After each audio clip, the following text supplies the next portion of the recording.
6th of June 2018, his political career took a redirection when he ceased to be a member of the Democratic Progressive Party, a party which ushered him into politics at the level of running mate and subsequent vice president of the Republic of Malawi in the 2014 presidential polls. Days later, he formed the UTM, a political party which he leads as president and is now in the Tonse Alliance agreement with the Malawi Congress Party as well as other political parties in the country. In this edition here on Mibawa television, we have Right Honorable Dr. Saulos Klaus Chilima, who is the Vice President of the Republic of Malawi and President of the UTM. My name is Chawezi Banda. Welcome to this special edition here on Mibawa television. Welcome, sir, to the program. Thank you very much. Welcome. First things first, you have been in active and influential politics for over 5 years now. Tell us the talk. How has it been for these years from the moment you got ushered into politics to date?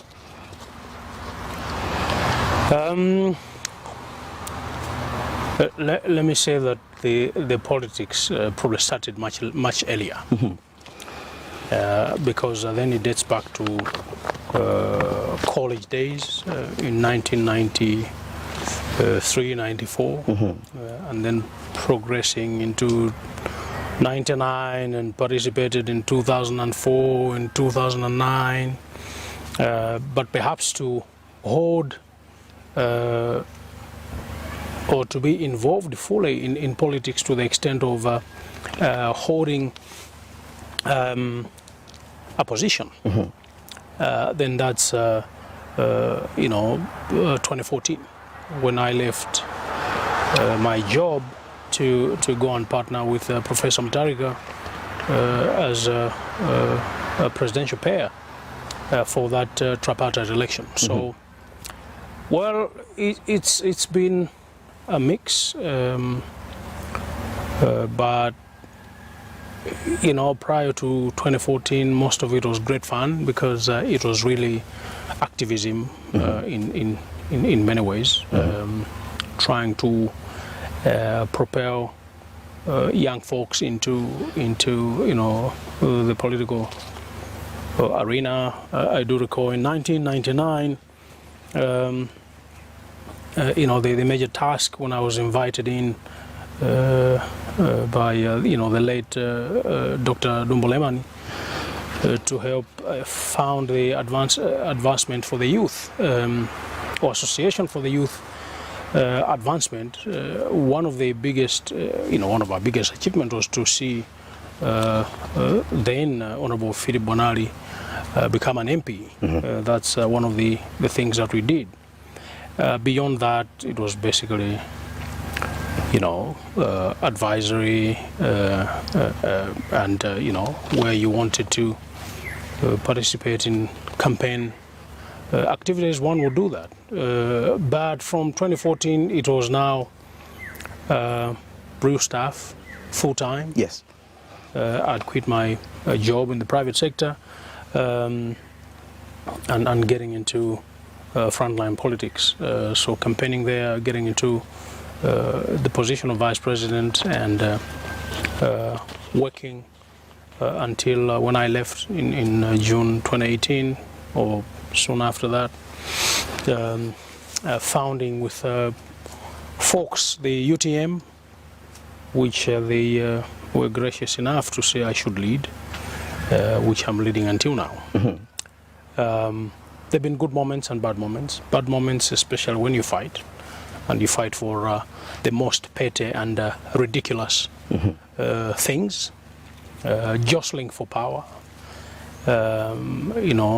lies, gossip, stupidity, but there are moments also when it's fun, when you go out on the campaign trail, meeting people and listening to what they look forward to, and seeing whether one can make a contribution positively to their lives. And the learning out there is perhaps what's most important. When you go out there and you see people that are poor, and you learn lessons from there that, and I think this is where I say that Malawians are a very rare breed. You go to a village and you find that they have probably no food for the day, but they'll still be smiling. It's a blessing. So I would say that we've seen both good and bad, and there are things that have been bad I can ignore because I also don't want to be involved in certain levels of pettiness. I am not going to stoop this low. So yeah, I think in short, therefore, to say it has been some experience, and I have learned. I know the country much better than I did before 2014, and I've got comments to make about lots of things and lots of people. But sometimes I opt to keep it to myself because maybe it doesn't matter. Maybe it's trivia. Maybe you can also offend people. Exactly. But through the journey, it has actually been a mix and a very big eye-opener. Beautiful. I retrogress a bit. The first 20 days in the office of the Vice President, what were your 3 major tasks that you were given to say these are the first 3 strategic and major tasks that you were given to accomplish within the first 20 days of Vice Presidency from 2014? Well, no. I mean, there wasn't anything like this and this and this within this period. But what was key was that I was going to head the reforms agenda, and that was very close to my heart. It still is, by the way. But as a self-starter, I mean, there are things I did on my own to begin to reorganize the office. As simple as that, because you can't go and start organizing elsewhere before your own office is settled. So we did that. Reorganizing means, changing some what I found to be very strange habits. And also, you have to bring in new people because obviously certain positions are like personal to holder. So you have to bring people that you can work with. Press officer, special assistants, and one or two other folks that will help. So that was pretty much what we were doing at the time, and also then helping with at the time consultations to come up with a cabinet, because as you recall back in the days, and perhaps that was also unprecedented, there was only one minister that was appointed at the time. It was the finance minister, and of course there were a couple of names, but we settled for Honorable Guru Gondwe. And he was the first minister in the Peter Mutharika administration. Yes. And then, as time went on, a few more came on board until a full cabinet was in place. So I wouldn't pinpoint 3 things to say what 3 things were given for accomplishment within 20 days. No. Nothing of that sort ever happened. It was really to say, on my own, I'll do these things, and then we're going to be picking on the reforms agenda to form the commission and then to run with it for the period that we did. We'll get back to the issue of reforms when we talk later in the stages of the program. I want to look at perhaps when everything was rosy, from the day you were sworn in, or whether it was just behind someone when the swearing in was taking place, and to the day that perhaps you decided to walk out of the party, and but you still continue to be a vice president of the country. When everything was rosy, what are the things that you can recall that quickly come to mind to say these are the things that I cherish to have been my contribution when everything was rosy, when my advice, when my contribution were being taken on board by the current government? Look, I will be very slow to disclose certain things, because, for instance, I mean, if it's a discussion in cabinet, You know, you can't come out here and say. I mean, unless the Minister of Information or somebody else has been mandated by cabinet to speak or to disclose a particular policy matter, and therefore it would be remiss of me to do that. Actually, I am still in shock that you know, we saw a couple of days back, you know, a cabinet discussion on WhatsApp that was leaked to the whole world. It is shocking as well as it is tragic, just as it is nonsensical. You can't have people behaving like that. And to believe that they still hold their positions, I wonder what their leader is doing, because that is completely unprecedented. It can't be an accident. You don't have an accident by taking a screenshot and sending it. It's deliberate. But that is their own style. We will have our own.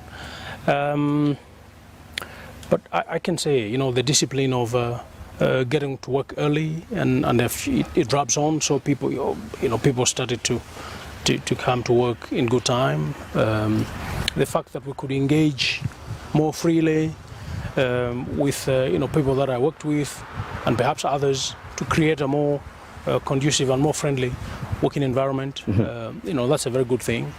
Of course, to also say things openly. I mean, it's very unusual and common in politics, especially of this country, to say things in the open, or to put things in, or to lay things bare.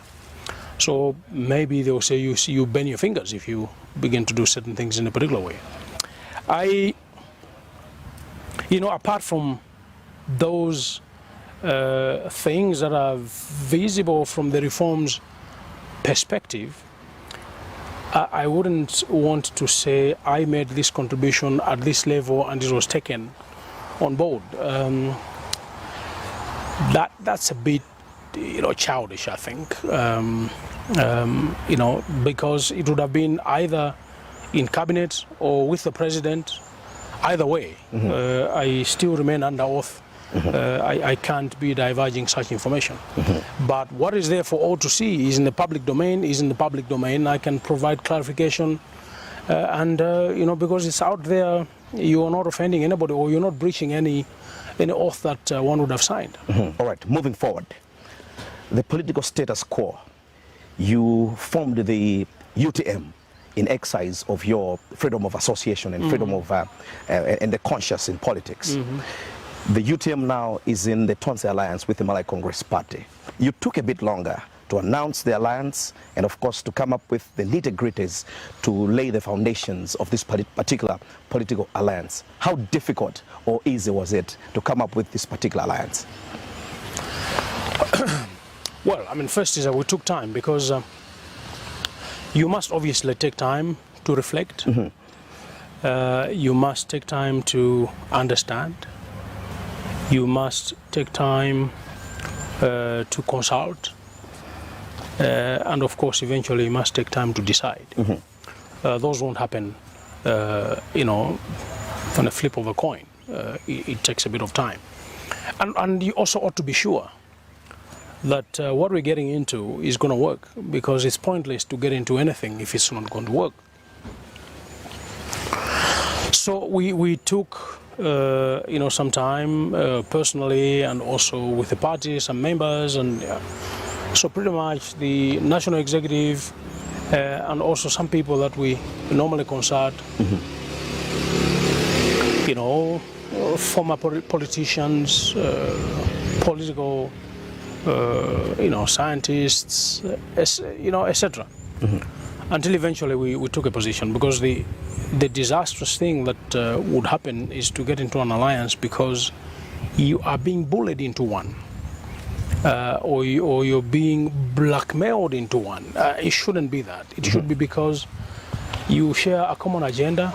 So they talk about building in Malawi, one Malawi, one nation, and we talk about a happy nation. At the end of the day, we are talking about Malawi, so we have something in common. We are very strong, I think, you know, in as far as governance issues are concerned. We are very strong about leadership. We are very strong about certain fundamentals. For instance, food. we are very strong about nepotistic tendencies. So when you see all that, and then you look to the country, and of course for the greater good, you have to then move on. Mm-hmm. So we got to a point where we were comfortable to proceed, and we signed the agreement, and we went further to say, should we then have a common candidate, and who is that candidate going to be? Mm-hmm. And eventually we settled for what we settled for. All right. And there's reasons behind that, one of which is the fact that there can only be one leader at a time. Mm-hmm. Yeah. You've talked about sharing of a common goal and a common agenda. Certainly this common goal in this particular agenda are embedded within the manifestos of the Malawi Congress Party and the UTM and other political parties. Mm-hmm. Merging these two blueprints of moving the country forward is perhaps a huge task, and a task that you need to undertake now as we approach the presidential polls in the coming days. How do you intend to do this to make sure that everything that represents the aspirations of Malawians are taken on board, even if these are coming from two different political parties that have decided to come into an alliance? You see, there is nobody who can claim to be an expert in identifying the problems of Malawians. Mm-hmm. You will probably be praised or saluted for being an expert in finding the solutions.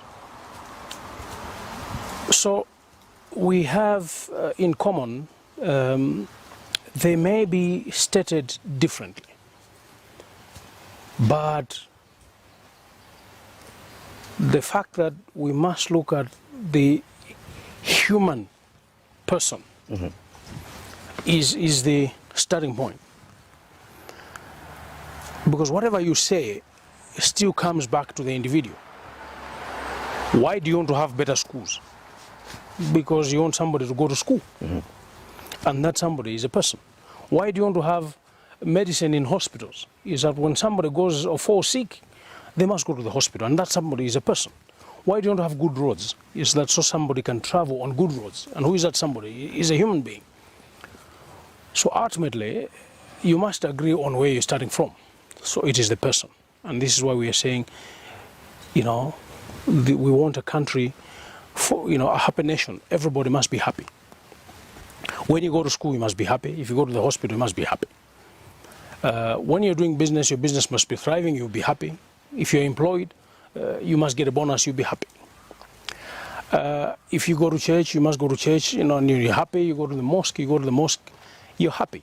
So at the end of the day, you really want everybody to be happy. There is enough reason for people to be happy in this country. We just have to make sure that we now take them on the road to a happy future. Mm-hmm. Because nobody deserves to be sad. All of us must be happy. Mm-hmm. All right. We're continuing with the program. I want to understand this one thing. There is an alliance. There is an alliance document as well. But I want to look at precedents that we've had in the past. Things have gone haywire, even though there was an alliance. But I should believe this alliance that you have right now, and you are here to convince us that this is a workable alliance, actionable, and this is indeed what Malawians are looking for. But I'll quote someone who said, if leaders try to change rules in the middle of the game, it risks instability and strife.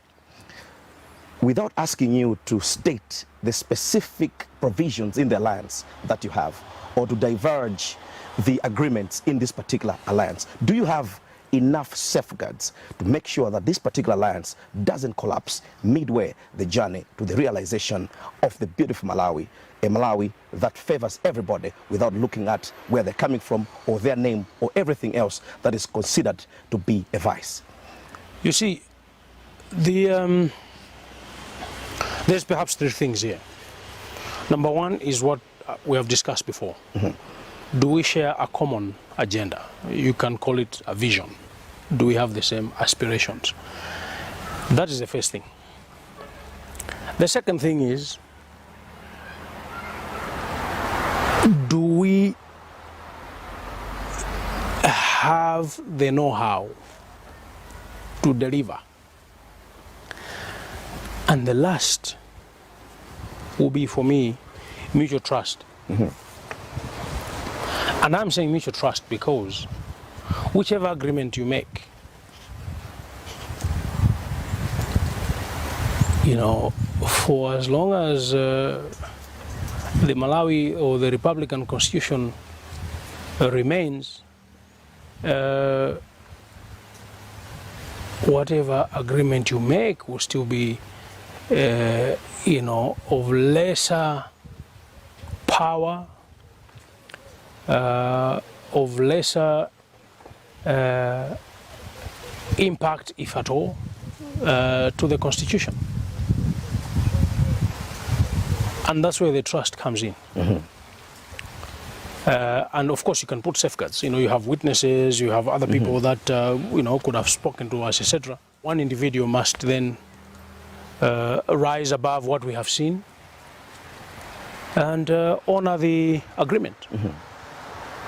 And by honoring that agreement, we could achieve much more, because then we can start implementing the propositions of the Constitutional Conference that was held, because there were certain proposed amendments to the Republican Constitution that should have been implemented. People are shy to take those recommendations head on and perhaps take them, you know, take them on board.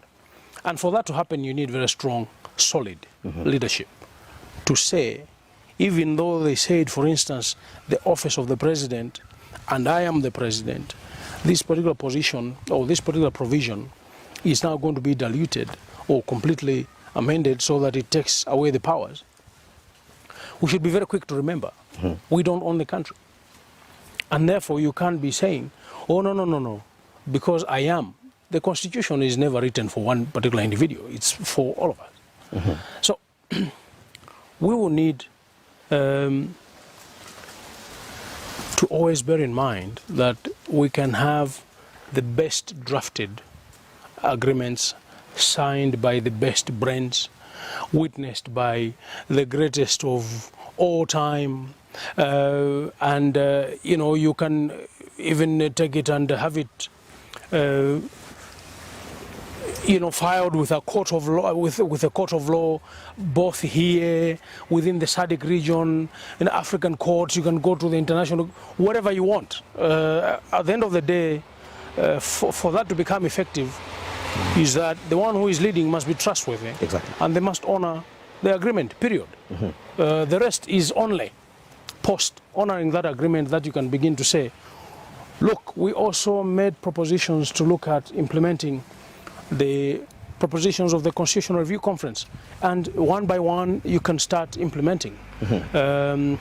We have it in our manifesto, for instance, the position of the Vice President. The reason, you know, there must be a reason why the drafters of the Constitution opted to have a president and a vice. And also that, you know, the law allows for a president to pick a running mate as a partner in the election. Now, I mean, some running mates would obviously be useless. I'm sorry to use the word, but I'm using it loosely. And others would have contributed significantly to the victory. Now, post-elections, as you know, Dr. Malawi, the former VP, would have put it, that the VP's office is a poisoned chalice. You know, end quote.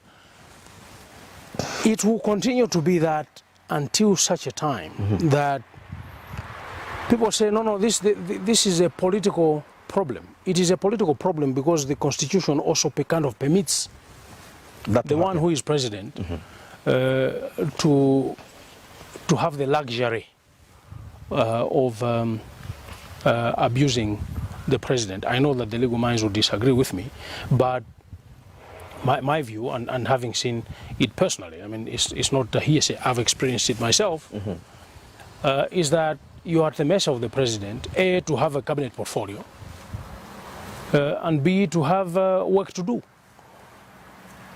Now, when we are campaigning, And I can speak for myself. In 2014, I financed my own campaign. But when you win the election, you are at the mercy of somebody to do some work. When I was doing the campaign in 2014, I was doing the campaign myself. And I would just say, look, I'm going to go and campaign in Mchinji, I'm going to go and campaign in Salima, I'm going to go and campaign in Chewu for a week so that we can canvass votes there. It was my initiative. And then when you win an election, all of a sudden you're subjected to this kind of, constitutional provision, and everybody will hide behind that, and rightly so. They'll be doing it by the constitutional provision to say the Vice President's office is a delegated office. And the delegation is the President's prerogative. If one decides not to delegate you, then you've got nothing to do. You saw a couple of days back when I was speaking about the whole COVID thing. There was a serious uproar from the DPP and some of its functionaries. How can a vice president, address the nation when he has not been delegated to? It was very simple. You only realize that I'm vice president because I've given an address. The vice president's the vice president's role or office does not appear in the cabinet. It renders it unconstitutional. So it will continue for as long as So we needed to put some provisions, and hopefully these will be safeguards. So if the Constitution says he who becomes vice president is going to hold the following portfolios, then you are not at anybody's mercy to hold an office, because the Constitution will say so. Just like the Constitution says there is going to be a first vice president. This is why we have a vice president, because the Constitution says so. If the Constitution didn't say it, perhaps you would have no vice president, given the tendency that has happened since 2004 perhaps. So I would basically be saying that, look, it is our sincere belief that in our case, past the polling day, we are not going to be going back to where some of us have been. All right. That would be most unfortunate. Beautiful. Before we break, two questions, Dr. Chilima. You've talked about the issue of mutual trust. I want to get back to the issue of the alliance in terms of the safeguards. You've talked about the issue of making sure that all this particular issue rests with an individual to make a decision whether to honor the agreements or not. That is why you had to go to the examples that you were giving us. I want to look at what you said during the signing ceremony of the alliance at Masinta. In this alliance, there is no counting of sins in terms of what we said to one another, perhaps before the 2019 elections. I was there, and you said it. I was very much close to you when you said these things. How are you going to reconcile this thing to make sure that members of this political party or from that political party do come together, they stop the mudslinging, medieval politics of bad electioneering, and of course perhaps digging the sins that one did to the other? How are you going to make sure that this comes to an end and it is solved once and for all within the Tonse Alliance? Right. Again, there's two things. One, there are obvious things, and the others that are, I would say, by the way. The obvious are, maybe the word obvious is not quite the correct one. There are things that one should worry about, and there are others that you shouldn't.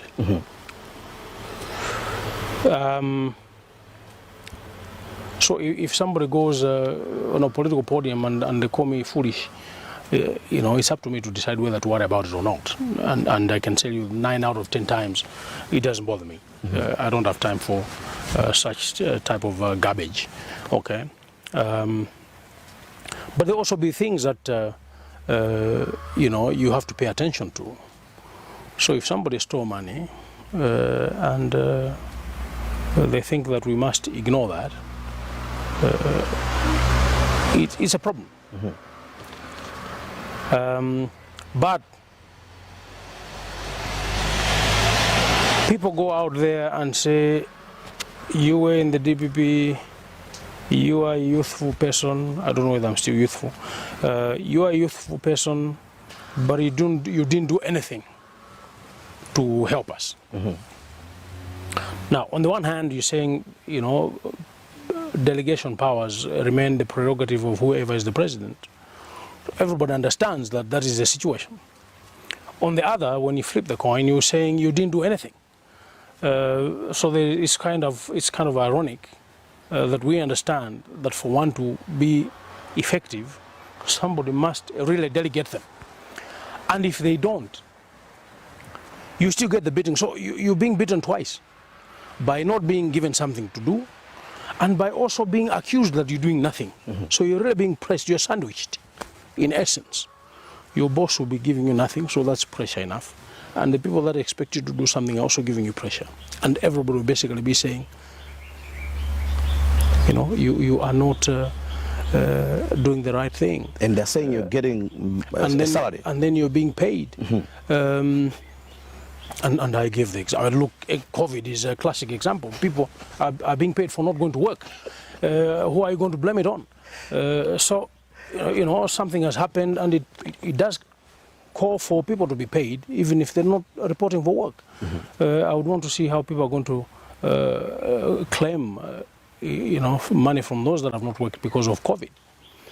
So in our politics, that is also the COVID. That you know, you sit there and you know what to do. You can make significant contribution for the, you know, for the betterment of the country, and there you are packed and dumped in an office. All right, we take a short break. All right. Fine. This is a special edition here on Mibawa Television, and my guest today is the Right Honorable Dr. Saulos Klaus Chilima, Vice President of the Republic of Malawi and President of the UTM. We are discussing a number of issues ranging from politics and to governance issues in the country. Don't go away, because we'll be right back shortly after this break.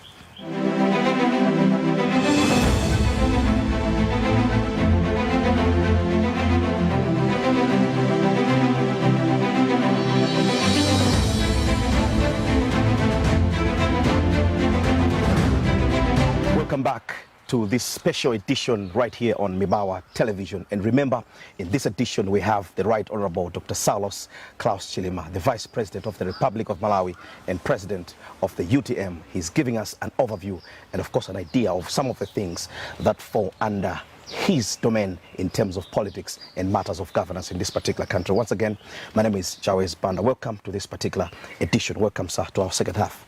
Right, thank you. Maybe one question which arises both from your supporters and the general public, those who support you and perhaps those who don't.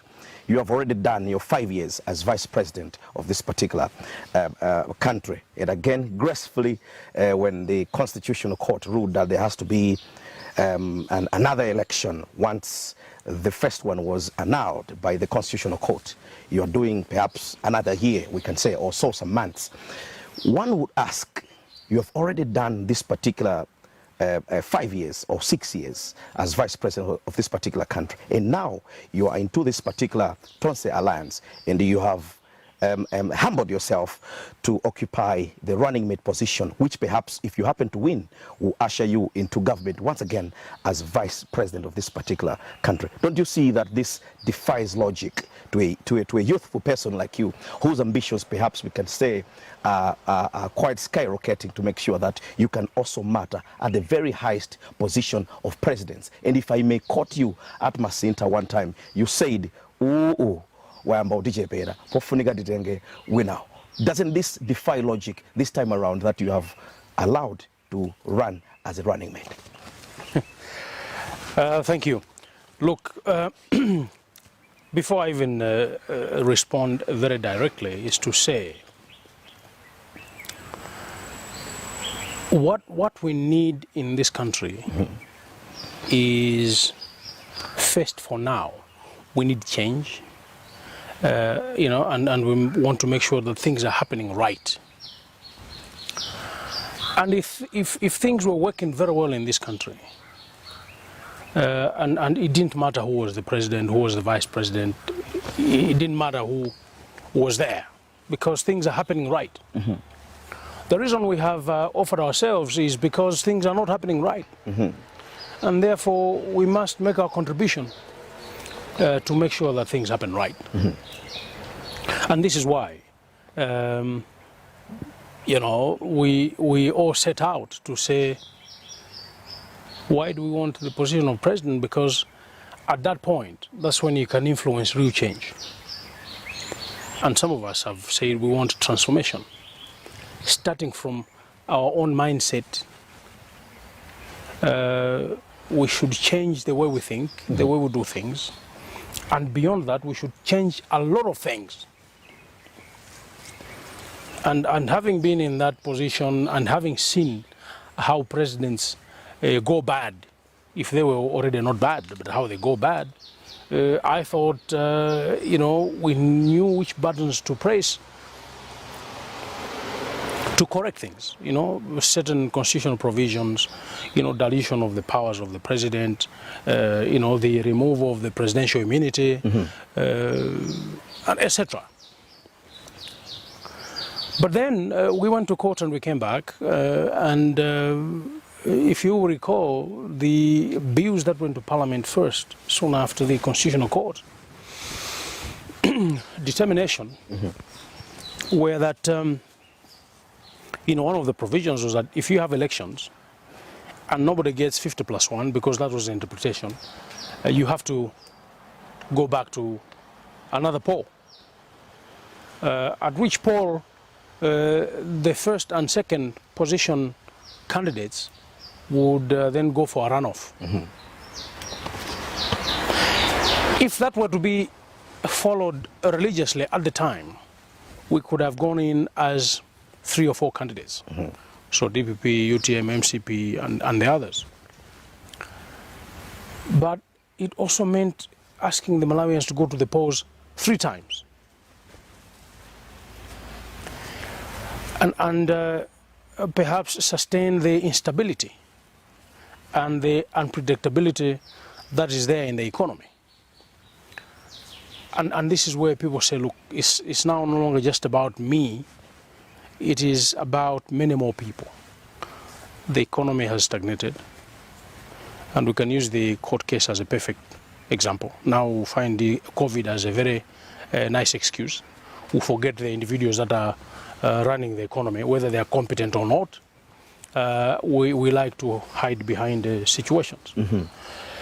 So anyway, coming back to the point, there can only be one leader at a time.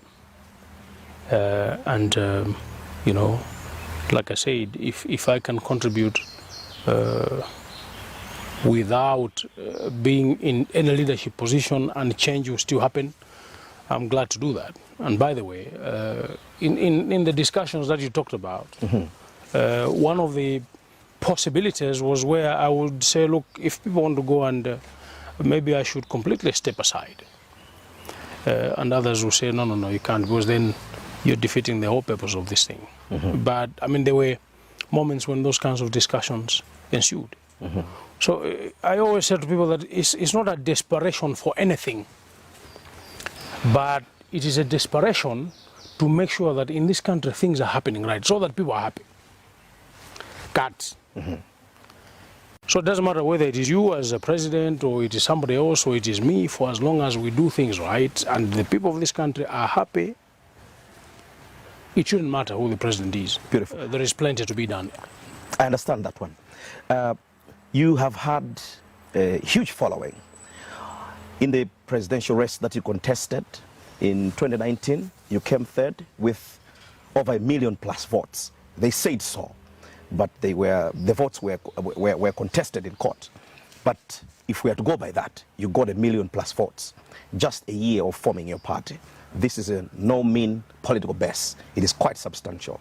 What it means is the decision for you to take the second position in terms of this particular alliance, which is heading towards an election, was a bitter pill to swallow to the followership that you have. towards the UTM party. And candidly speaking, if there is a group of people who need to do a lot of healing in accepting that their leader has succumbed to the position of running mate, the followers of the UTM, speak to them directly, convince them like you've done before, to say that you know what you're doing. You're taking them to a better place. Maganiza Paul. You can simply convince them here that indeed you are taking them to a better place. Canaan, if I may use a word in the Bible. Yeah. Yeah, look, I mean, we have, and thank you for, all the good things you've said about us. And I agree with you. We will say this as an assumption, because nobody knows what the results were, because they were hidden by, the make folks and their friends, underneath that Tipex. So we don't know what the real results were. But hypothetically, we had what we had, and yes, it's quite substantive, and it does send a message. But I spoke to the UTM folk in Mzuzu as well as before in Banda when we were preparing, warming them up for a potential alliance. That because of what was obtaining, one didn't have to look like they were selfish. That people are looking for an alliance, or there is serious cause for that, and then you continue. To be on your own is as if you can't work with others, you are self-centered, and they can call you all sorts of names. But beyond that, you must understand that this nation was getting into a situation where you could have a civil strife, because the divisions were now getting too obvious and scary. So on the one part, perhaps the bigger part of the alliance is to help rebuild the nation as one. So you're bringing people of diverse backgrounds, diverse identities, to come into one as one way of healing. And beyond that, then you talk about what else we can do collectively for the betterment of these 62, supposed 62% that we have on this side. Now, that being the case, and I've said before, if you agree to go into a race like this one, unfortunately, given our constitution, you can only have one as torchbearer, and then they become president, and the other becomes a vice. If it was in other jurisdictions, you could perhaps have two people, one being president and the other being prime minister, and you're at the same level. Which is one of the things that we should be looking at soberly going forward. It isn't perhaps the right time to do it now. Don't amend the constitution because you want to accommodate one Saulos Chilima. But it must be done when there is no elections, when it makes sense to do so. The law does not quite make provision for or allow for alliances to go and contest an election. These are gaps we need to fill as we go forward. So back to the folks, to my fellow colleagues, I mean, to reassure them that first is that UTM is not dead. It's not been mortgaged. It will continue to remain as an independent entity. B is that we will go there and make a contribution to influence policy. We don't have the luxury of waiting for good things to come. So let's go there and make a contribution, and then we see what happens in future. But we're here, and we're here for good. Sacrifices, everybody will have to make a sacrifice at some point. We went it alone. I was going to be president. I'm going with Dr. Chakwera. I am going to go and be a running mate or the vice president again, as you see, because I am one now. So perhaps I'll be continuing. But one makes a sacrifice. So in me, by my decision of sacrificing that office, a lot more other people would have had to sacrifice. When we win, my wife would have been first lady. She will not be, so she will also have to sacrifice. and others, including the people that you work with. Because I said, no, now we're going to be working for the president. But you still have to continue working for a vice president. You know, if one entity was going to go to the polls and win an election, maybe if it is a cabinet of 20, 30, 50 people, it is people from one political party.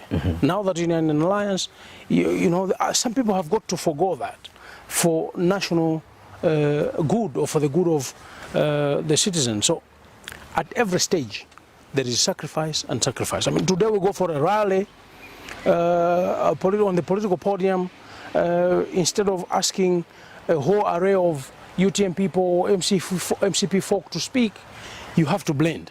Because so somebody has got to sacrifice themselves in the Nimagonda, but I'm not going to speak because the setup now does not permit everybody to speak. It permits only a few people. So at every stage, it is sacrifice upon sacrifice upon sacrifice, so that we achieve better for the happiness of many more, not just one individual. All right. They say reality has a way of catching up with men. We are discussing this, but one day this alliance may happen to come out triumphant in the elections that are to be held in the coming days. You have worked with Dr. or I should say Professor Peter Mutharika, him president, you the vice president. This time around is going to be a totally different pair.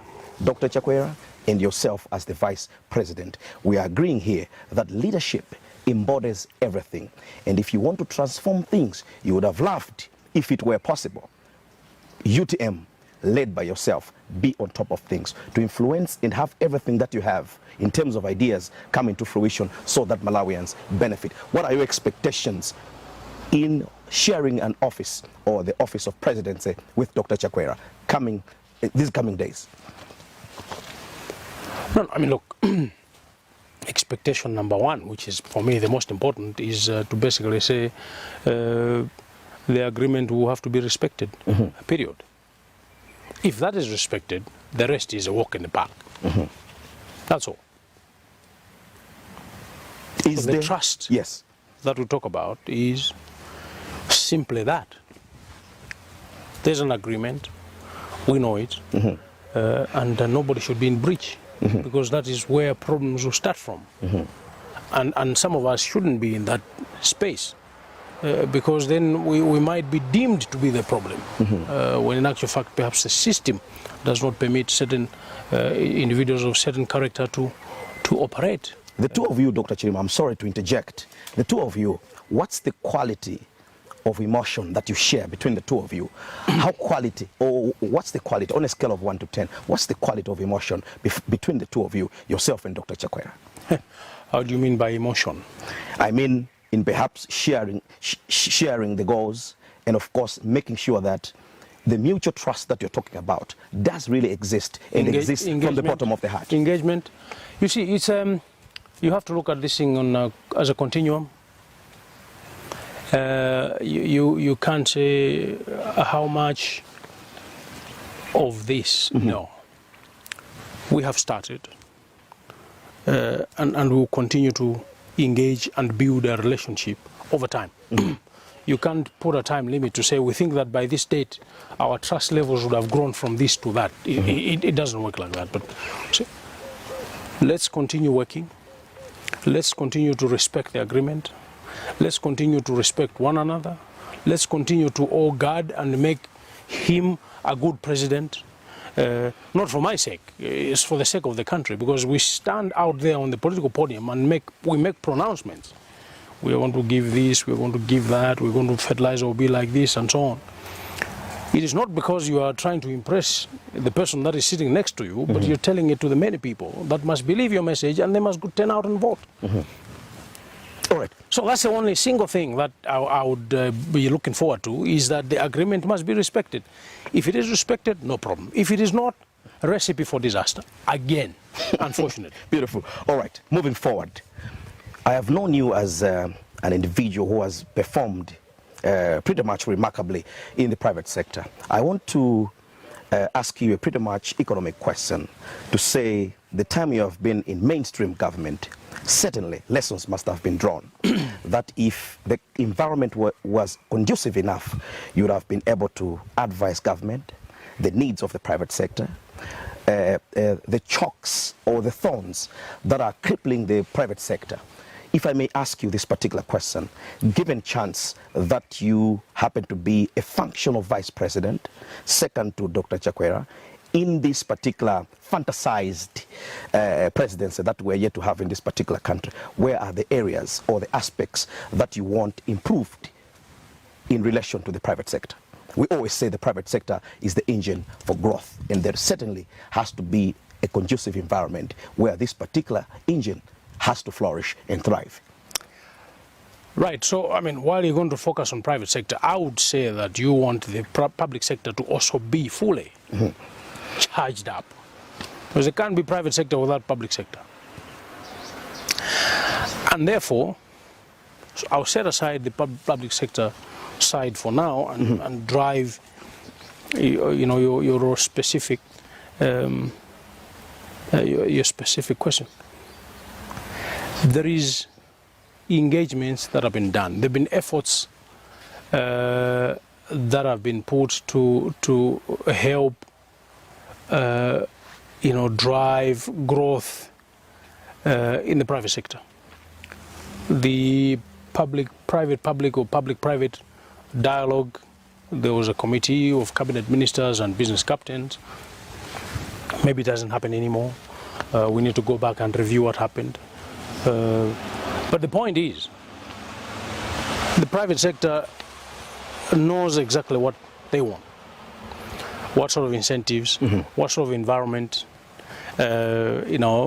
tax issues, land issues, they are there, permits, etc. What we have done very badly is we have killed corporates. And we have a proliferation of SMEs, which is good because it's now individuals that are running businesses. And it's quite a long story to tell because that kind of situation has got its pros and cons. But the death of corporations has dwarfed the middle class, which is the one that spends quite well. It has also killed a training ground for administrators. Most of those corporations had management traineeship programs where they would take people, train them very well. So private sector knows what they want and what incentives must be had. Some of them it's a matter of implementation. Soap manufactured in Zimbabwe, I'll just take Zimbabwe as an example, or let me say outside Malawi, can't be more expensive than soap that is produced here. And the same with cooking oil. And the list can go on. And that's where people say you're creating employment elsewhere and not here. You want a private sector that is active, not a private sector that is trading.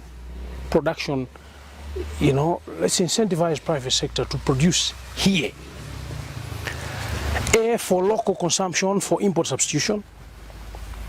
B, for exports, to drive that exports, what do we call it, the export strategy, the Malawi export strategy, or the national export strategy. NES, yeah. Yes. That will only become meaningful, or it will come to full realization when efforts are being made. You don't improve exports by just saying we want to start exporting. What are you going to be exporting? Grass. You want to be exporting products of high quality. You also want to start producing products locally that people can consume. Why should we continue to import orange juice? Why should we continue to import mango juice? Why should we continue to import tomato juice? When we have got plenty mangoes here, we have plenty tomato here, you have plenty pineapple, why can't we have made in Malawi juices? Why can't we have made in Malawi shirts like we had before? Why can't we have made Malawi so many other things like was the case before? So that you create jobs, of course, you grow, you continue to improve on your tax base and therefore your tax earnings.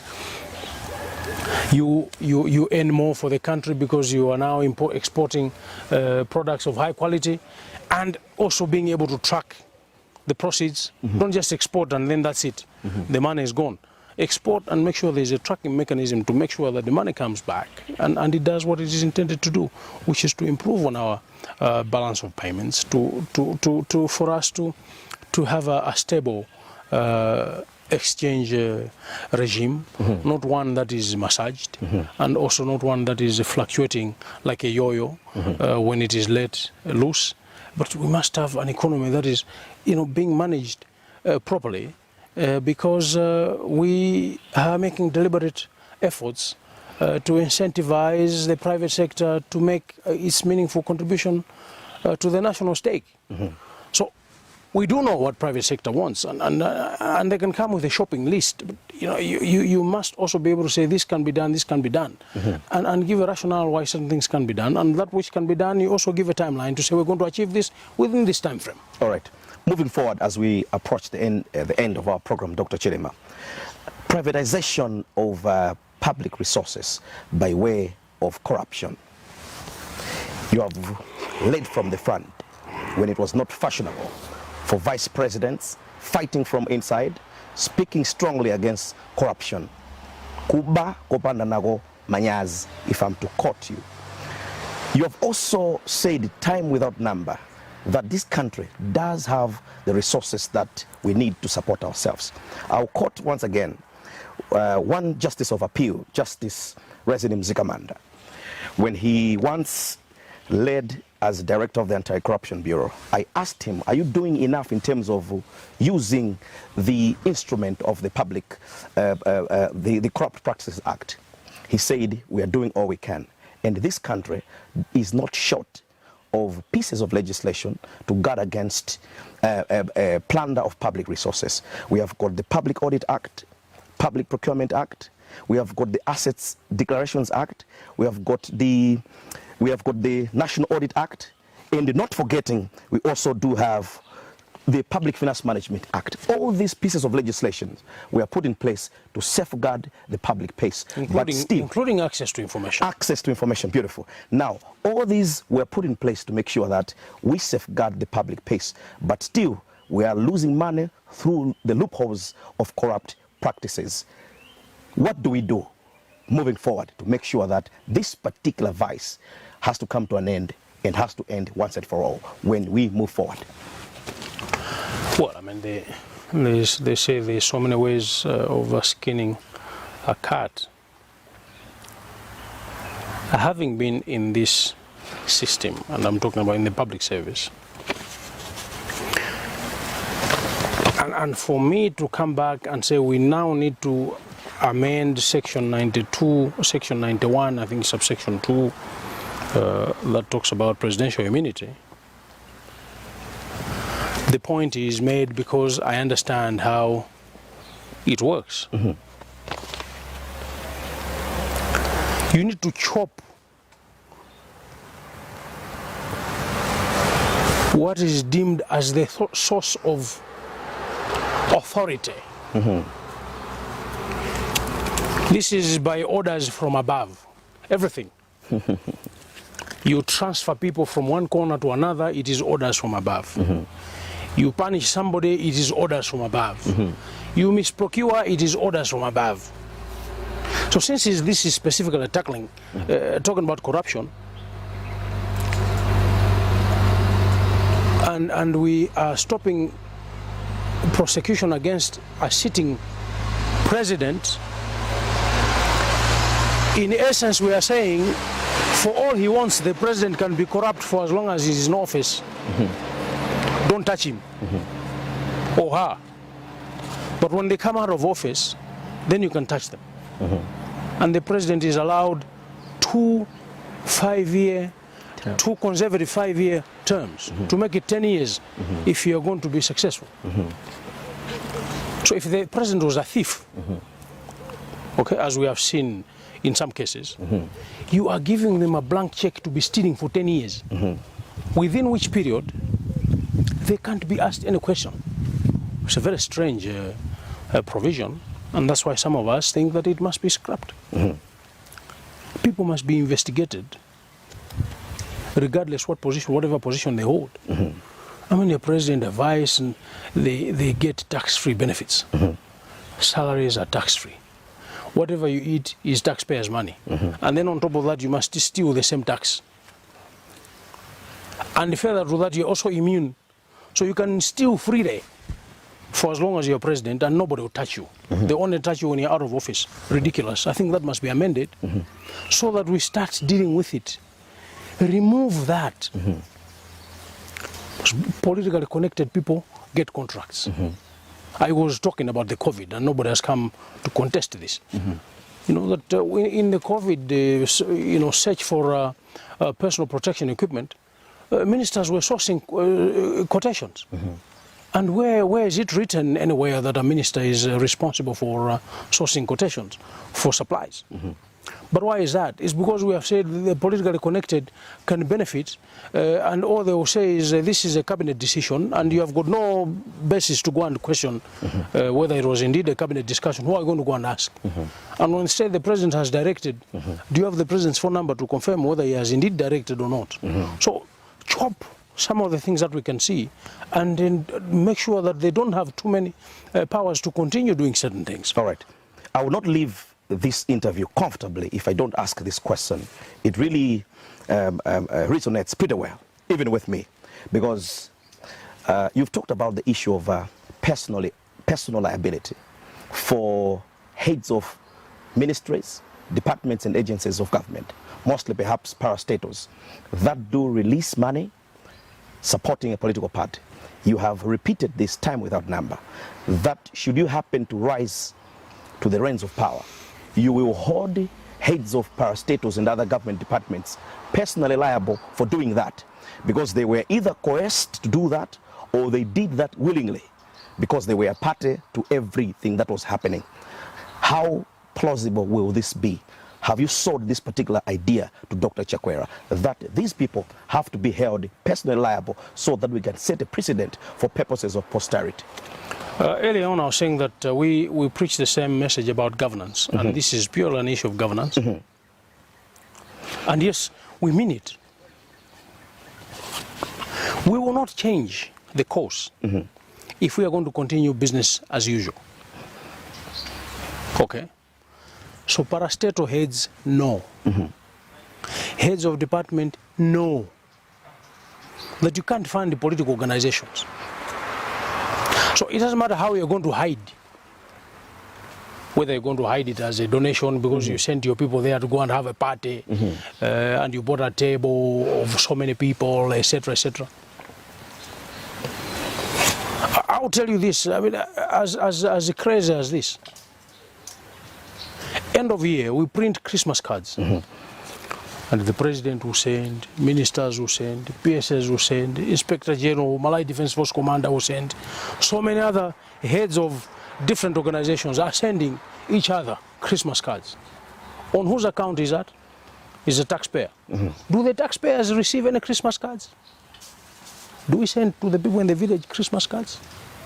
Now, if I want to send you a Christmas card, it is my decision. Why should the taxpayer pay? Why should it be on the taxpayer's account for me to buy a Christmas card using taxpayer and send it to you? As an example. So we are saying there will be certain things that people should know, they will be personally held to account. They know it very, very clearly. In the civil service, you've got the MPSR. How to do certain things, it is there. The minister, deputy minister, principal secretary, management and staff of this ministry would like to join the president in this, this and the other. What are you joining the president for? What are you congratulating the president for? You are a minister, you are appointed in a personal capacity. If you, the minister, wants to send a congratulatory message to the president, spend your money and send him a message, because he is the one who appointed you. don't send it on taxpayers' money. So those are radical things that will have to be done. But the point is, parastatal heads, they know very well what they were supposed to do, and all they're going to hide under is, no, this was an order from the above. They're going to find their above and go to court with their above. All right. Your final thought, Dr. Chilima, the flagship message that you have taken to the people of Malawi, 1 million jobs within a space or a time space of 12 months. What an oversimplification of a complex matter. How are you going to do this? Well, I mean, we have broken that down. Loans, jobs, and that's it.